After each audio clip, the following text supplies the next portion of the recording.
Anyway, I'd like to introduce our lucky last speaker of the day, Dr Joy Verrinder, who's going to be presenting on behalf of Animal Welfare League Queensland, the team, talking about how we got there.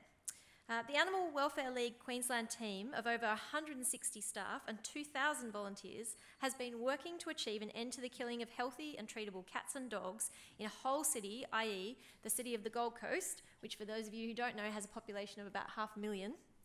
Led by CEO Denise Bradley, whose father was the founding president of AWLQ in 1959, the staff manages the pound for the Gold Coast and Brisbane City Councils, caring for all stray animals in these cities.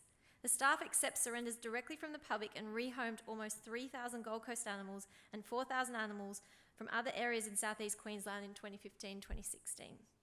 As well as running shelter clinics, veterinary staff also provides full veterinary services to the general public in 3 very busy community vet clinics in Gold Coast, Ipswich and Hobart. Joy Verrinder, Strategic Director, will be presenting on behalf of the AWLQ team. Thank you, Joy.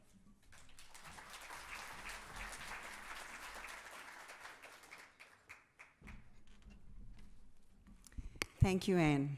And I know it's almost the end of the evening, so this is going to be very short. Since we started the summits in 2006, we've encouraged sharing of euthanasia rates and effective strategies to reduce them. Through our summits, we know that many of you are making wonderful progress in your own communities. This year, AWLQ, working with our Gold Coast community and other stakeholders, has achieved a major goal in our city. We decided to make a video so that many of those who have been on our journey for a long time could share their thoughts, what it was like, what it's like now, and how we got to our goal. We are very excited. So we hope you will indulge us and enjoy this little video celebration.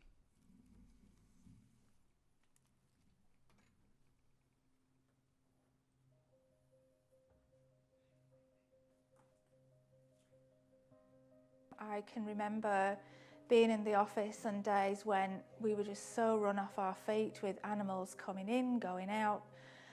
One day we had 60 cats and kittens coming in. So it was very, very full on. There seemed to be animals everywhere. The cages, cat cages and the dog pens were always full to the brim. We even had cats in offices, in little crates. I even remember the boardroom at one stage being full of animals because we literally had no room to accommodate. The kennels were full all the time. We took a lot of animals from the external pounds, and at that time, if you were a black dog or a cattle dog and there was already a number of those in the adoption pens, you didn't really get a chance. Being involved with the operations of the shelter, there'd be days there, you know, when the vet was here to do the euthanizing, where there were animals just lined up to, you know, to be euthanized. There was just so many animals coming through and not enough homes for them. So the amount of animals coming through was really horrendous. So that was the situation back then. It was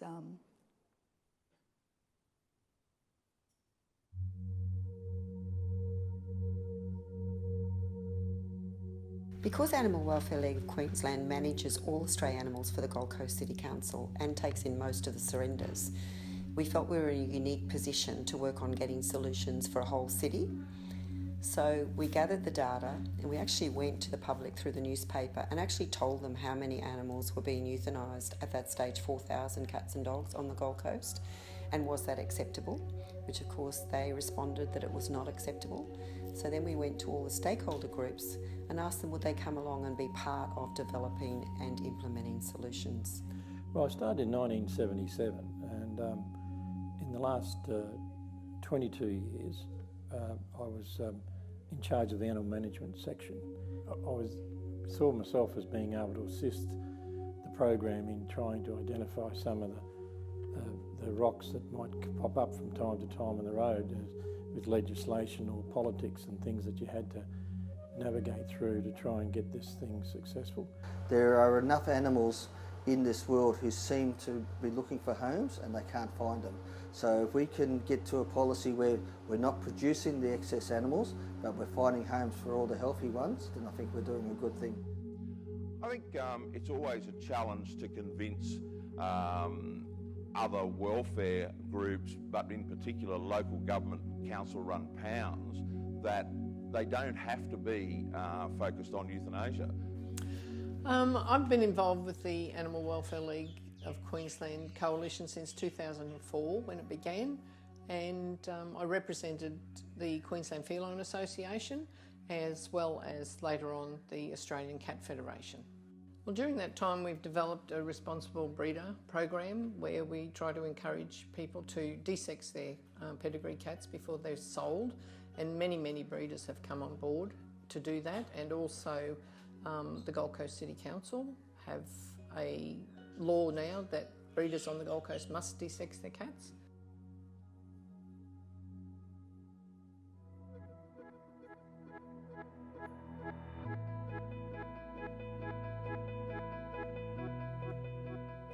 By 2009, we realised our strategies were starting to work because we finally reached zero euthanasia of all healthy and sociable cats and dogs, and we were well on the way to saving a lot of the treatable animals as well.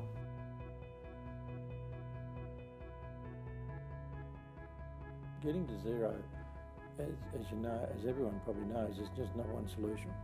And the de-sexing program, the microchipping programs, all the other programs are all attributed to the outcome. And the association with the local veterinary clinics and things like that with the de-sexing was really done well, and we were able to keep everyone pretty well happy, including the pet owners, which was a big thing. Yeah, so in our community clinic, the philosophy there is that, you know, any client that comes in with a pet that needs treatment, we feel that the pet should receive that treatment without the owner having to stress and having to euthanize because they've got no money to treat their pet. So to that end, we do offer payment plans, and sometimes we do charity so that animals that are treatable won't have to be euthanized just because the owners can't afford their treatment. The more people you can educate and get the message out, the better, and not just to school-age people, which is what everybody thinks of when you think of education, but definitely to the wider community.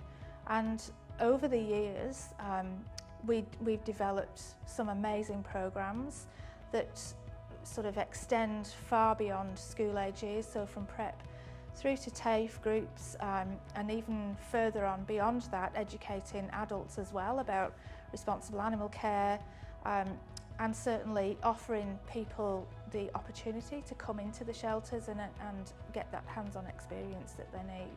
We had a very basic foster care program at the time, which I then took over, and we increased from 10 carers to over 200. It obviously allowed us the ability to foster animals that weren't old enough to go up for adoption, because that was always a big thing. Where do we put a 4-week-old kitten for 4 weeks? So it allowed us to do that. It allowed us to foster out sick animals that we weren't able to adopt. So that was a big move for us. Some of the rehoming strategies that we have, we focus more on our Facebook social media, and the staff really work hard to make their adoption summaries more personable. We work with our photographers to engage the photos to match what our adoption summaries say about the animals. It's not going to be an easy journey, but it can be done with determination and passion.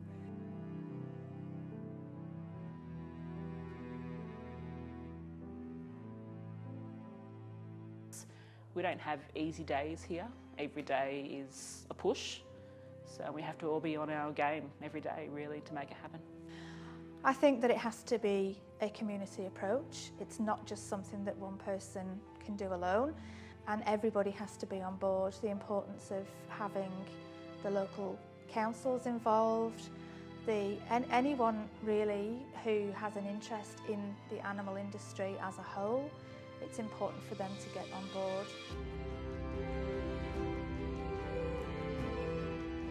Hearing about the goals of the Getting to Zero initiative really drove me to want to work for an organisation that cared so much about the welfare of the animals.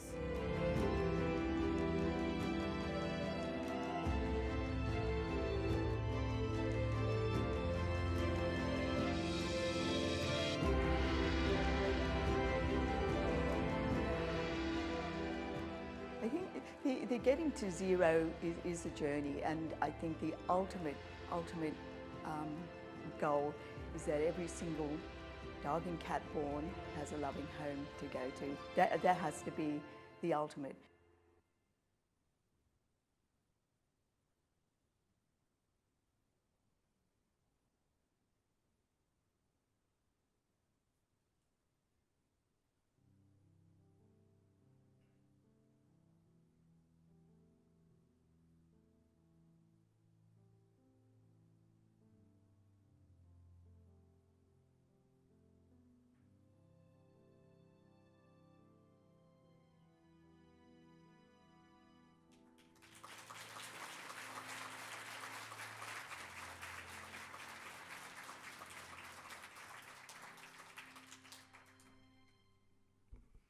So we thought it was appropriate to celebrate just before we go to our cocktail party.